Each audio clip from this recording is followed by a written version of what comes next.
What's good, y'all? Thanks for stopping through to check out the vid, kick it with your boy for a little bit. Today we are talking D&D Dark Alliance. That's Dungeons and Dragons. Now, some of y'all might know D&D to be a pretty popular tabletop game, but we're definitely talking video game today, y'all. And if you've been a Patrick Star like myself for the last few months, you probably didn't even know this game was coming out. Good morning. Like, I was just scanning, trying to figure out what's coming out, and lo and behold, I came across this a couple weeks ago. So we're gonna talk about it today, what I was able to dig up on the game, and then I'll leave you with my thoughts on it. And I'm gonna try to save my thoughts to the end, but y'all know how I be. Y'all know I can't shut up. I just end up saying something anyway. Now, if you're a long-term fan, one of the neat things is at least the core team that started on this game was big D&D fans. They was big Dungeons and Dragons fans. So eventually they grew the team, and I can't speak for what the team looks like now. But listening to the interviews from some of the core team members, they seemed like they all were pretty legit D&D fans. And with that being said, they actually got to work with Wizards of the Coast, who have done publishing for D&D in the past, the board game. And so one good thing when you hope for when a game gets to work that closely with people who had their handprint stuff for a long time is you hope that the lore and the presentation shine through, or something shines through, right? We can expect at least something great about this game. I don't know what aspect of it is going to be great, but something about it going to be great. So yeah, the lead guy, he actually got to go meet Ari Salvatore and all that good jazz. So yeah, the game should be a little less watered down, is what we hope for, but we'll find out. Now, getting into the game, the theme for the game, they went with metal. Now you can kind of feel metal a little bit looking through some of the images and stuff like that in this video. But I left a link in the description that you can go check out if you want to actually hear more of the gameplay sounds. You can check that out on the IGN channel or Game Informer channel. You can go in there and check it out, listen for yourself. I didn't include the music on this one because I didn't want to run into copyright issues. So sorry if that offends you, but like I said, I left you the links if you want to go look yourself. But look after you watch this video. And before you leave this video, hit the like button, comment, subscribe. Now, this game is supposed to be combat focused. It's supposed to be a lot of attention put into the melee aspect, the actual fighting aspect, action of the game. So that part that gets me excited about a game, all about the combat. It's what you play games for in the first place, ain't it? Now, what kind of game has no combat? Now, really, this game, and it's also so it's a four-player co-op game. It's got 4 characters set to release with 4 characters. That's Drizzt, Wolfgar, Catty Brie, and then Brunor Battlehammer. And just from a bird's eye, I haven't actually been able to play this game. No demo, no beta. But from a bird's eye, it looks like a lot of the characters play somewhat similarly. I could be wrong, except for Catty Brie. Catty Brie is the long range support character. So we'll see what happens with Catty Brie and see what happens with these other ones, because I'm really curious who's gonna do more damage, Brunor or Wolfgar. That's what I want to know. So, in case you've been watching me instead of the screen like a weirdo, I'm going to read through the character descriptions here for you. So first up, you should have saw Drizzt. So for Drizzt it goes, after fleeing his home, Drizzt now fights to protect Icewind Dale from the threat of the Crystal Shard. Drizzt wields 2 scimitars with lightning-quick ferocity and can call on his Astral Panther, Guinevere, for devastating attacks. I'm sure if I say Guinevere wrong, y'all gonna eat me up in the comments, so eat away. But there's your mage if you're looking. Next up, you should have saw Catty Brie. Catty Brie is a relentless optimist. Catty Brie was raised by Brunor and the grumpy Battlehammer dwarves. With deadly accurate bow and arrow, Catty Brie will see the Dale free from the forces that seek the shard. Following Catty Brie, you should see your boy Wolfgar. After 5 years of imprisonment, Wolfgar learned there's more to life than the conflict of the elk tribe. With his colossal hammer and thirst for adventure, the rugged barbarian will now venture headlong into danger and crush any foe who dare threaten his home. Don't he look vicious? And then last but not least, we got Brunor.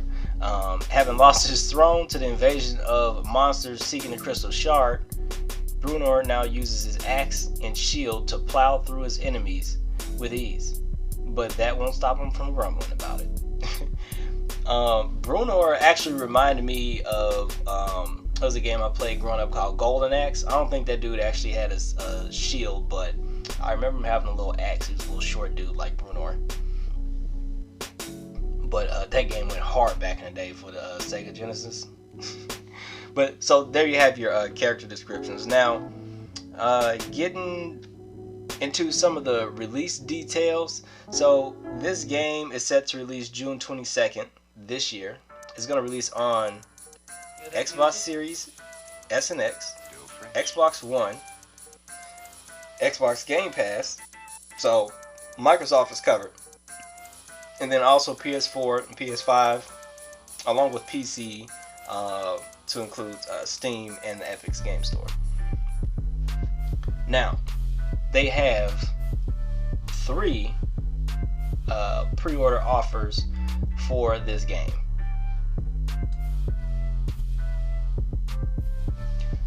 So first up is the Standard Edition. Standard Edition is $39.99 or $40. I'm gonna just round up for all of these. Pre-order and be the first to play with the Dark Alliance Standard Edition pre-order bundle. Now, I'm not sure why they worded it that way. I don't believe you get early access or anything like that.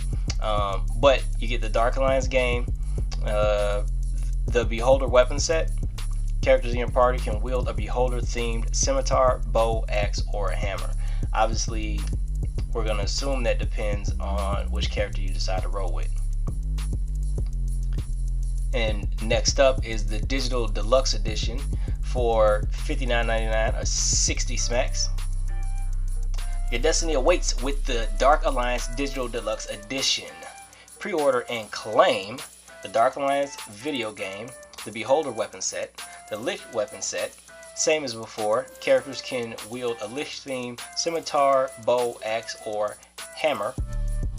And you get the Echoes of the Blood War expansion content. So that's kind of okay. All right, $60 includes the expansion content. And then lastly, you got the Steelbook Edition for $59.99 plus, or $60 plus. I couldn't get GameStop to load when I was looking this up. I'm not sure if they was having like a console release going on or something like that. But I was able to get EPGS to load over in Australia, and it was priced at $80 there. So I'm just gonna assume it's a similar price here. Actually, pop quiz. Can anybody school me on what happened with EPGS? I swear EPGS, I used to go to EPGS growing up, and then eventually it became GameStop. So the GameStop just buy out EPGS, and their colors kind of look the same. So somebody school me on that. But with the Steelbook Edition, begin your epic journey and pre-order the retail exclusive Dark Alliance Steelbook Edition. You get the Dark Alliance game, the Beholder weapon set, the Lich weapon set, the expansion content, the mini art book. You get a soundtrack, the official soundtrack of the Dark Alliance. That's kind of dope, and a collectible steelbook case. So those are your options if you would like to pre-order this game. So now we'll kind of get into that'll just kind of lead me into what I think. So for starters, the price, I do like that. For sure. I do appreciate the pandemic pricing. $40 for a game, I do not think is bad at all these days. Now, I've actually been having more luck with some of those $40 games than the full $60 games lately.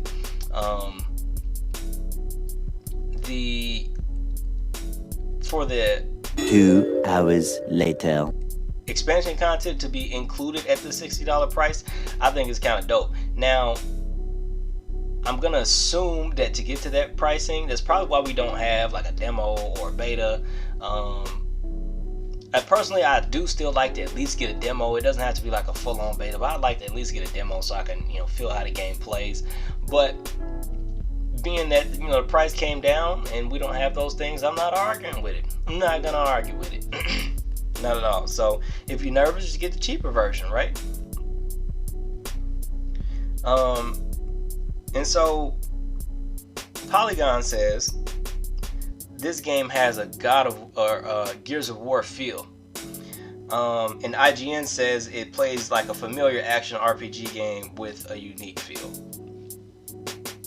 That's a pretty big, to say it has a Gears of War feel. That's tough talk. That's tough talk for sure. Now I have no clue what it feels like. Like I said, no beta, no demo. But if that's what it took to drop the game price, I'm all for it. So without a beta or a demo, I can't try to sell people on this game, right? And I'm not affiliated in any sort of way, so please don't think of me that way. I'm broke like everybody else.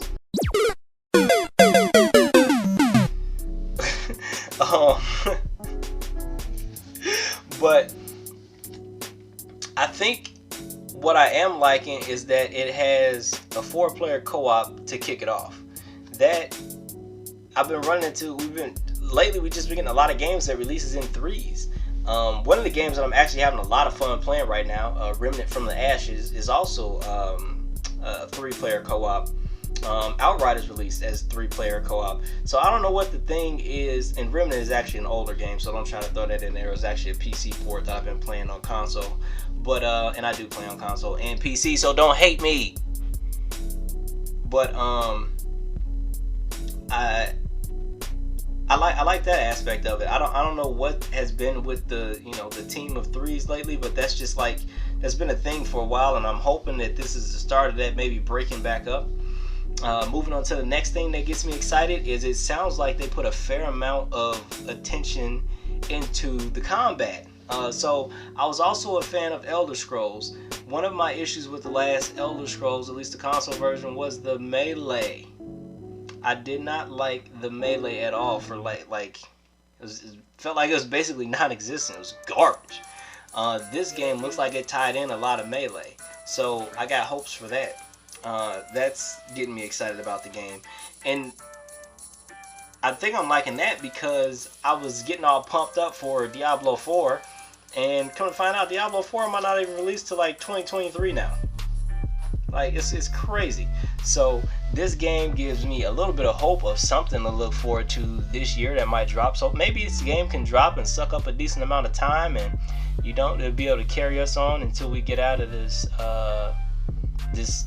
this gaming slump that we in right now. So those are my thoughts. If you haven't figured out by now, I'm probably gonna scoop it just to check it out. I'll probably start with the standard edition, and hopefully there's just some add-on or upgrade options for if I like it, I can get the other items.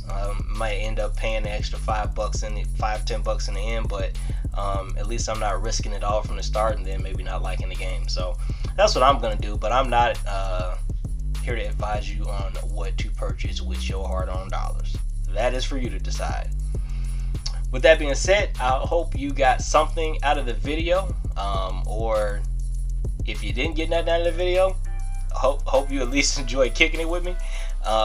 Like, comment, subscribe, and share, and we will see you all in the next video. Don't get shook. Stay focused. Peace.